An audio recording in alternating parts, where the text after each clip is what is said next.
Hello friends, ఈరోజు ఈ వీడియోలో నీట్ పీజీ 2024 ఎగ్జామ్లో minimum qualifying cut off score కలిగిన స్టూడెంట్స్ నీట్ పీజీ కౌన్సిలింగ్స్లో పార్టిసిపేట్ చేస్తూ ఉన్నారు కాబట్టి ఆల్రెడీ డిఫరెంట్ స్టేట్స్ నోటిఫికేషన్స్ మనకి రిలీజ్ అవుతూ ఉన్నాయి. వాటితో పాటుగా all India quota counselling notification కూడా రిలీజ్ అయింది. అయితే ఈ నోటిఫికేషన్స్ రిలీజ్ అయిన తర్వాత ఫస్ట్ మీరు చేయవలసింది registration, application filling and fee payment. ఈ 3 స్టెప్స్ కూడా స్టెప్ బై స్టెప్ ఒకేసారి చేయవలసి ఉంటుంది. అయితే ఇక్కడ మనకి మెయిన్ అంటే రిజిస్ట్రేషన్ అంటే పర్సనల్ డీటెయిల్స్ ఫిల్ చేస్తారు. అప్లికేషన్ ఫిల్లింగ్ అంటే మీ academic and non academic data fill చేస్తారు. వేరాజ్ ఇక్కడ మీకు ఫీ పేమెంట్కి వచ్చినప్పుడు చాలా మంది స్టూడెంట్స్కి కూడా ఇబ్బంది అవుతూ ఉంది. ఇది నేను ఎంబీబీఎస్ బీడిఎస్ కౌన్సిలింగ్ ప్రాసెస్లో నేను అబ్జర్వ్ చేశాను కాబట్టి మీ అందరికీ కూడా అలర్ట్ చేస్తూ ఉన్నాను. సో దయచేసి ప్రతి ఒక్కరు కూడా చేయవలసింది ఏంటి అంటే ఈ ఆన్లైన్ ఫీ పేమెంట్ వచ్చేసి తప్పనిసరిగా debit card, credit card, internet banking మాత్రమే యూస్ చేసి కట్టవలసి ఉంటుంది. ప్రస్తుతం మనం అందరం కూడా గూగుల్ పే, జీపేలు వాడుతూ ఉన్నాం కాబట్టి చాలా మంది దగ్గర కూడా ఈ 3 ఫెసిలిటీస్ కూడా అవైలబుల్ గా లేవు. సో ప్రతి ఒక్కరిని కూడా నేను అలర్ట్ చేస్తూ ఉన్నానండి. అట్లీస్ట్ ఇప్పుడైనా సరే మీరు ఇమ్మీడియట్ గా మీ యొక్క డెబిట్ కార్డ్స్, క్రెడిట్ కార్డ్స్ అలాగే వీటితో పాటుగా ఇంటర్నెట్ బ్యాంకింగ్ ఈ 3 కూడా ఎనేబుల్ చేసుకోండి, అంటే యాక్టివేట్ చేసుకోండి. ఎందుకంటే చాలా కౌన్సిలింగ్స్ లో పేమెంట్స్ చేసేటప్పుడు డెబిట్ కార్డ్స్ కూడా సపోర్ట్ చేయటం లేదు. అంటే మీ కార్డు వర్క్ చేస్తూ ఉన్నప్పటికీ కూడా ఎవరికైతే పేమెంట్ చేస్తున్నామో వాళ్ళకి మీ యొక్క డెబిట్ కార్డు సపోర్ట్ చేయటం లేదు. సో అలా చాలా మందికి కూడా ఈ పేమెంట్స్ డిలే అవ్వటం జరుగుతుంది. అలాగే 2-3 సార్లు కూడా డిఫరెంట్ డెబిట్ కార్డ్స్ యూజ్ చేసి కట్టవలసి వస్తుంది. అలాంటి సందర్భాల్లో చాలా మంది కూడా డిఫికల్టీ ఫేస్ చేస్తూ ఉన్నారు. ఇది మేము ఎంబీబీఎస్ బీడిఎస్ కౌన్సిలింగ్ లో చాలా ట్రబుల్ ఫేస్ చేసినటువంటి విషయం ఇది. అయితే ఇప్పుడు మీరు చేయవలసింది ఏంటంటే ఆల్రెడీ మీ దగ్గర డెబిట్ కార్డ్స్ ఉంటుంటే వాటిని యాక్టివేట్ చేసుకోండి. అలాగే వీటితో పాటుగా ప్రతి ఒక్కరు కూడా వీలైతే మీ బ్యాంక్ అకౌంట్కి ఇంటర్నెట్ బ్యాంకింగ్ ఫెసిలిటీని మీరు రెడీ చేసుకోండి. ఇంటర్నెట్ బ్యాంకింగ్ ఫెసిలిటీ ద్వారా అయితే ట్రాన్సాక్షన్స్ 100% సక్సెస్ అవుతూ ఉన్నాయి. అంతేకాదండి, లార్జ్ అమౌంట్స్ కూడా మీరు ట్రాన్స్ఫర్ చేయాలి అంటే ఇంటర్నెట్ బ్యాంకింగ్ ఫెసిలిటీ ద్వారా అయితే మీకు చాలా ఈజీగా ఉంటుంది, సేఫ్ కూడా. కాబట్టి దయచేసి ప్రతి ఒక్కరు కూడా మీ బ్యాంక్ అకౌంట్కి ఇంటర్నెట్ బ్యాంకింగ్ ఫెసిలిటీ ఉందో లేదో చెక్ చేసుకొని ఒకసారి బ్రాంచ్ని కన్సల్ట్ అయ్యి మీ అకౌంట్కి ఇంటర్నెట్ బ్యాంకింగ్ ఫెసిలిటీని మీరు రెడీ చేసుకోండి. ఎందుకంటే నీట్ పీజీ కౌన్సిలింగ్ లో మీరు కట్టవలసినటువంటి అమౌంట్ చాలా ఎక్కువగా ఉంటుంది. అంటే కంపారిటివ్లీ విత్ అదర్ కోర్సెస్ మీరు కట్టేటువంటి రిజిస్ట్రేషన్ ఫీ చార్జెస్ చాలా ఎక్కువగా ఉంటూ ఉంటాయి.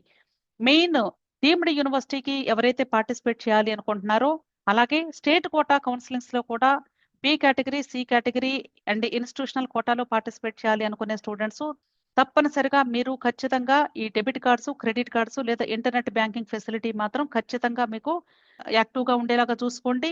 ఇంటర్నెట్ బ్యాంకింగ్ కి ఫస్ట్ ప్రయారిటీ ఇవ్వండి. ఎందుకంటే దీని ద్వారా అయితే మీకు ఎటువంటి ఇబ్బంది కూడా ఉండదు ట్రాన్సాక్షన్స్ కి. అండ్ వన్ మోర్ థింగ్ ఏంటంటే most important point, day limit ని మీరు ఇంక్రీజ్ చేసుకోవాలి.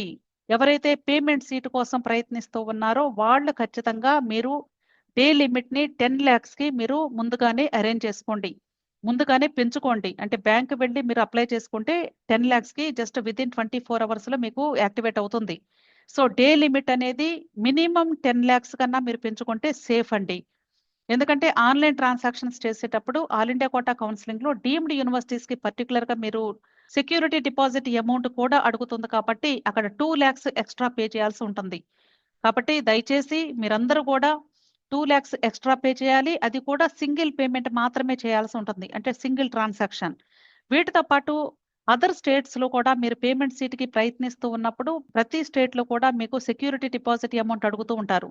సెక్యూరిటీ డిపాజిట్ అమౌంట్ ఒక్కొక్క స్టేట్ లో ₹1,00,000 అవ్వచ్చు లేదా 2 lakhs అవ్వచ్చు.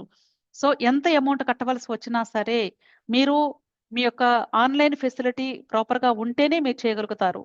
దయచేసి మీ అందరినీ నేను రిక్వెస్ట్ చేస్తూ ఉన్నాను, మీరు కేవలము మీ own debit card, credit card, internet banking ఫెసిలిటీని మాత్రమే యూస్ చేసుకోండి. సెక్యూరిటీ డిపాజిట్ అమౌంట్ అనేది రీఫండబుల్ అమౌంట్. మీకు సీటు వచ్చినా రీఫండ్ అవుతుంది, సీటు రాకపోయినా రీఫండ్ అవుతుంది, గుర్తుంచుకోండి. ఎప్పుడు రీఫండ్ అవ్వదంటే మీకు మాపప్ రౌండ్ తర్వాత మీకు సీట్ అలాట్మెంట్ వచ్చి జాయిన్ అవ్వకపోతే అప్పుడు మీకు అమౌంట్స్ రీఫండ్ అవ్వవు. అదర్వైజ్ మీ అమౌంట్ సేఫ్ గా మీ బ్యాంక్ అకౌంట్స్ కి రీఫండ్ అవుతుంది. ఎవరైతే ఈ నీట్ పీజీ కౌన్సిలింగ్ లో పార్టిసిపేట్ చేస్తూ ఉన్నారో వాళ్ళు మీరు ఆన్‌లైన్ ట్రాన్సాక్షన్స్ చేసేటప్పుడు ఓన్లీ మీ బ్యాంక్ అకౌంట్‌కి సంబంధించినటువంటి కార్డ్స్ మాత్రమే యూజ్ చేసుకోండి. మీరు మీ యొక్క ఓన్ డెబిట్ కార్డు లేదా క్రెడిట్ కార్డు లేదా ఇంటర్నెట్ బ్యాంకింగ్ ఫెసిలిటీని మాత్రమే యూజ్ చేసి పేమెంట్స్ చేసుకోండి. అప్పుడు మీరు ఏ అకౌంట్ నుండైతే మీరు పేమెంట్ చేస్తున్నారో ఆ అకౌంట్స్‌కి మాత్రమే మీ అమౌంట్ రీఫండ్ చేయబడుతుంది. అదే మీరు ఒకవేళ కన్సల్టెన్సీ ద్వారా కానీ మీరు హెల్ప్ తీసుకుంటూ ఉంటే, దయచేసి అప్పుడు కూడా కేవలము మీ కార్డ్స్ మాత్రమే యూజ్ చేయండి. ఇది చాలా బిగ్ మిస్టేక్ జరుగుతూ ఉందండి. ఎందుకు ఈ విషయాన్ని ప్రస్తావిస్తూ ఉన్నానంటే, పర్టిక్యులర్‌గా బయట మీరు ఎవరికైతే కన్సల్టెన్సీస్ ద్వారా ఈ కౌన్సెలింగ్ ప్రాసెస్ చేయించుకుంటూ ఉన్నారో, వాళ్ళు చేస్తున్నటువంటి బిగ్ మిస్టేక్ ఏంటంటే, ఫస్ట్ పేమెంట్ చేసేటప్పుడు మేమే పే చేస్తామండి. మా కార్డ్ యూజ్ చేసి మేము పే చేస్తామని కన్సల్టెన్సీ వాళ్ళు మీకు చెప్తారు. మీరేమనుకుంటారంటే, మీ కార్డ్స్ ఎలాగో యాక్టివ్‌గా ఉండుండవు కాబట్టి, లేదా మీ డే లిమిట్ ఒకవేళ 2,00,000 లేదనుకోండి, ఈ ఇబ్బందంతా మనకెందుకు? అనవసరంగా బ్యాంక్‌కెళ్ళి ఈ పనంతా ఎవరు చేస్తారు? సులభంగా వాళ్ళు చేసి పెడుతున్నారు కదా! అని వాళ్ళ మీద పూర్తిగా డిపెండెంట్ అయిపోతున్నారు. అప్పుడేమవుతుంది? వాళ్ళు ఫస్టు పేమెంట్ చేస్తారు. చేసిన తర్వాత, మేడం మేము డబ్బులు కట్టేసామండి. మా అమౌంట్ మీరు వెంటనే బ్యాంక్ అకౌంట్‌లో ఎయండి అని చెప్తారు. మీరేం చేస్తారు? వెంటనే మీ అమౌంట్‌ని వాళ్ళకి ట్రాన్స్‌ఫర్ చేస్తారు. అంటే ప్రస్తుతం ఇప్పుడు అప్లికేషన్ ఫిల్లింగ్ చేసిన తర్వాత ఇమ్మీడియేట్‌గా జరిగే పని ఇది. కానీ మీకు తెలియనటువంటి విషయం ఏంటి? మీరు ఏ అమౌంట్‌నైతే వాళ్ళకి ట్రాన్స్‌ఫర్ చేశారో, మీ ఇద్దరి మధ్యలో ట్రాన్సాక్షన్స్ క్లియర్ అయిపోయినాయి. కానీ మీరు కట్టినటువంటి అమౌంట్ రీఫండ్ అవుతుందన్న విషయం మీరు పూర్తిగా మర్చిపోతున్నారు. ఎందుకంటే ఈ పేమెంట్ సీట్స్‌లో లార్జ్ అమౌంట్స్ మీరు ట్రాన్సాక్షన్స్ చేస్తూ ఉంటారు కాబట్టి, ఈ చిన్న అమౌంట్‌ని మీరు నెగ్లెక్ట్ చేస్తున్నారు. కానీ మీరు గుర్తుంచుకోండి, మీలాంటి వాళ్ళు ఎంతమంది వాళ్ళకి కౌన్సెలింగు అక్కడ కన్సల్టెన్సీస్‌కి పే చేస్తూ ఉన్నారు. అప్పుడు వాళ్ళకెంత ప్రాఫిట్ ఒస్తది? ఆలోచించండి. ఒకరి దగ్గర నుండి ఒక 2,00,000 వచ్చిందంటే ఫ్రీగా. సో, ఇది ప్రాక్టికల్‌గా జరుగుతూ ఉన్న విషయమండి. నేను అబ్జర్వ్ చేసింది. అంతేకాదు కొద్దిమంది వ్యక్తుల ద్వారా వాళ్ళు సఫర్ అవుతూ ఉన్నటువంటి విషయాన్ని మీకు తెలియజేస్తూ ఉన్నాను. సో, దయచేసి కన్సల్టెన్సీస్ ద్వారా మీ కౌన్సెలింగ్ చేయించుకుంటూ ఉన్నా సరే, మీరు మీ అప్లికేషన్ ప్రాసెస్‌కి కట్టేటువంటి ప్రతి ఒక్క రూపాయిని కూడా మీ కార్డ్స్ నుండి మాత్రమే కట్టుకోండి. దయచేసి కన్సల్టెన్సీస్ యొక్క కార్డ్స్‌ని యూజ్ చేయవద్దు. ఇది ప్రతి ఒక్కరు గుర్తుంచుకోండి. తర్వాత ఏదైనా ప్రాబ్లమ్స్ వచ్చినప్పుడు బాధపడే కంటే మీ అందరిని కూడా నేను అలర్ట్ చేస్తూ ఉన్నాను. స్పెసిఫిక్‌గా పేమెంట్ సీట్‌కి ప్రయత్నించే ప్రతి ఒక్కరు కూడా ఎక్కడ సెక్యూరిటీ డిపాజిట్ అమౌంట్ అని స్పెసిఫిక్‌గా మెన్షన్ చేస్తారో, ఆ అమౌంట్‌కి సంబంధించిన ట్రాన్సాక్షన్స్ అయితే పర్టిక్యులర్‌గా మీ ఓన్ కార్డ్స్ నుండి మాత్రమే చేసుకోండి. సో, దయచేసి దీన్ని ప్రతి ఒక్కరు కూడా శ్రద్ధగా వినండి. ఇంప్లిమెంట్ చేసుకోండి. ఎటువంటి మోసాలకి కూడా గురవ్వద్దు. వీడియో నచ్చితే వీడియోని లైక్ చేయండి, షేర్ చేయండి. అలాగే నా ఛానెల్‌ని సబ్స్క్రైబ్ చేసుకోండి. Thank you.